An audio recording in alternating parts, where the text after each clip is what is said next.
तर मित्रांनो, खूप दिवस झाले आपला एक पण व्हिडिओ नव्हता, व्लॉग नव्हता.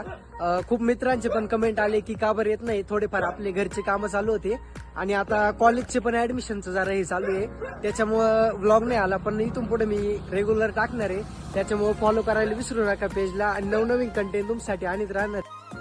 कॉलेजमध्ये ना डॉक्युमेंट व्हेरिफिकेशनची डेट आता संपतच आली, त्याच्यामुळे म्हटलं पहिल्यांदा सकाळी सकाळी ते काम करून यावं. मला किती पण काय असली ना, आपली गाडी 55च्या पुढे पळतच नाही. आता तुम्हीच बघा, हे बाबा सुद्धा मला ओव्हरटेक करून निघून गेले. कॉलेजमध्ये एवढी गर्दी होती ना, त्याच्यामुळे तिथं व्हिडिओच काढला नाही. मग या रस्त्याने ना डावीकडे टर्न घेतला आणि समोरून काका येत होते आणि मलाच वाटलं माझा रस्ता चुकलाय, पण नंतर समजलं का काका कोणच काहीतरी गडबड झाली. इथं थांबायचं कारण असं होतं का मावशीने बोलावलं होतं. मग म्हणलं चला पटकन मावशीची भेट घेऊन येऊ, पण तिथं जाऊन पाहत होतं काय मावशी आज दुकानावर नव्हती. मग इथून सरळ रस्त्याने आलो आणि उजवीकडे टर्न घेतला, ते म्हणजे आपल्या स्टँड कडे. गाडी थांबती न थांबती गाडीवरून उतरलो आणि पटकन या दुकानात गेलो. कसं आहे, उन्हाळा संपला तरी पण आपण काय आईस्क्रीम